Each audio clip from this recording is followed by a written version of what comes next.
That প্রশ্নবাজ বান্ধবী। এই দেখ, এটা আমাদের রাজবাড়ি।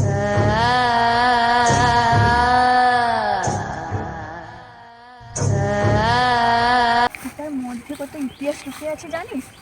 তুই চল, তোকে আমি সব ঘুরে ঘুরে দেখাবো। আচ্ছা, এর মধ্যে কি এখনো রাজা রানী আছে? আরে তুই কোথায় গেলি? আয়। আচ্ছা আচ্ছা, আমি আসছি আসছি। এই দেখ আমাদের রাজবাড়ির মন্দির।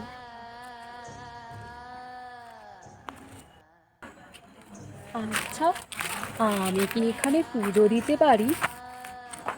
হ্যাঁ, তুই ভেতরে গিয়ে পুজো দে, আমি বাইরে দাঁড়িয়ে আছি।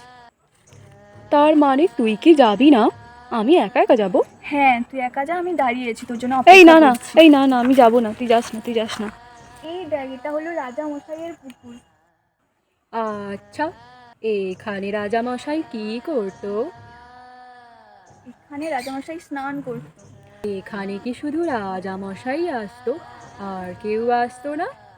না না, রাজামশাই শুধু কেন আসতে যাবে, সবাই আসতো। আচ্ছা, এখানে কি প্রজারাও আসতো? প্রজারা কেন আসতে যাবে, রাজপ্রাসাদের লোকজন আসতো। আচ্ছা, তারা কি এখানে সবাই স্নান করতে আসতো? রাজামশাই পুকুরে তারা কেন স্নান করবে, তারা এমনি আসতো। রানীমাও কি এখানেই স্নান করতে আসতো? রানীমা অন্য পুকুর আছে, তোকে পরে দেখাবো ওটা। আচ্ছা, আমি কি এখানে স্নান করতে পারি? কি রে, কি হলো? আমি কি এখানে স্নান করতে পারি? কোথায় গেলি? কোথায় গেলি আমাকে ছেড়ে?